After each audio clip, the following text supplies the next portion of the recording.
crossing to lobster fishers, tourism operators and farmers around the country for months now, angry over renewable projects that are blighting the landscape, transmission lines as well running through their properties.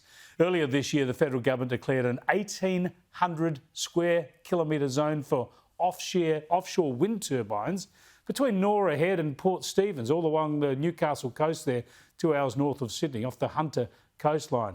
Now, locals understandably have got their backs up. Nick Anderson started a movement against this development, and I asked him why the government would put these monstrosities in a tourism area known for fishing, boating and surfing. Oh, look, absolutely. And this is where we pointed it out to the government, and even Central Coast Council did a very good job of pointing it out to the government that you're not considering the local environment. I mean, the beach is Australia's go-to place for all communities. It's where we can all go. It's for free. We all enjoy our time there. It doesn't matter where you sit in the social ranking. You turn up to the beach, you're all the same.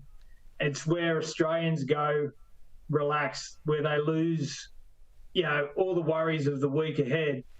And yet, if you're looking out on an industrial complex like wind turbines, you're not going to enjoy yourself.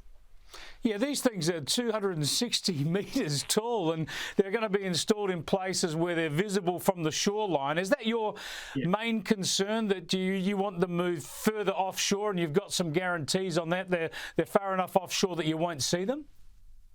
Oh, look, they've been moved off the Central Coast because of what we did.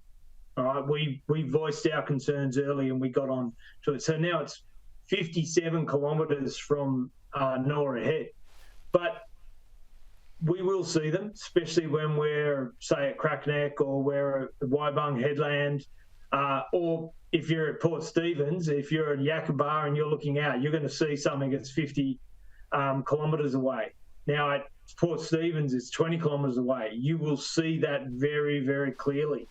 Well, that's the interesting thing is Port Stephens, sorry to interrupt, Nick, but Port Stephens, that whole area is based on tourism and the beauty of that coastline and that offshore area. They'll still be visible there. Presumably you've spoken to activists there who perhaps want to move further offshore there as well.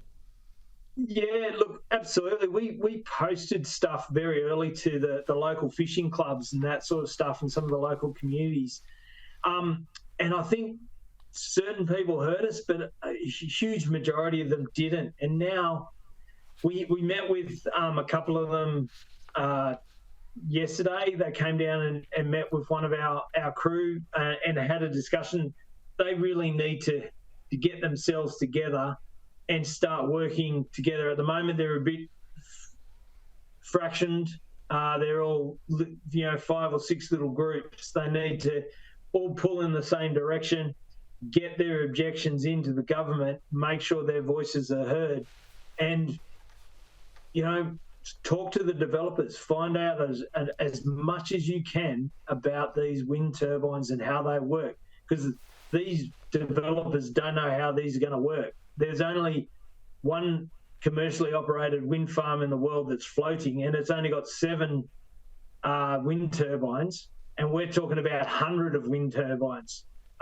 That's, unbelievable difference between what is actually working elsewhere in the world and what Australia is putting on the table to be our solution to, renewable energy. It's totally and utterly untried and untested.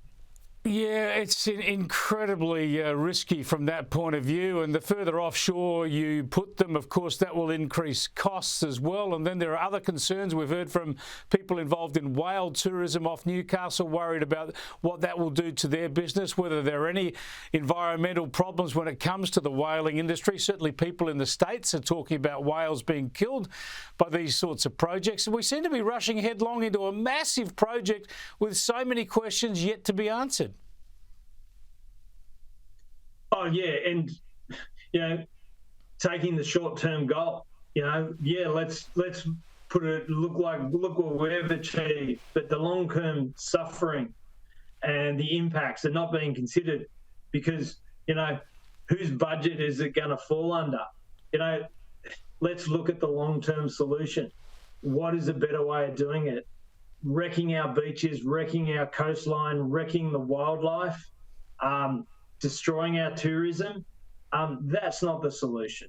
You know, Australia, and especially places like Port Stephens, rely on that, you know, tourism. And that's why it's beautiful. And that's why we go there, because it is beautiful. It's where we lose all the hard work that we've put in during the week. We go there and we relax and we become Australians again.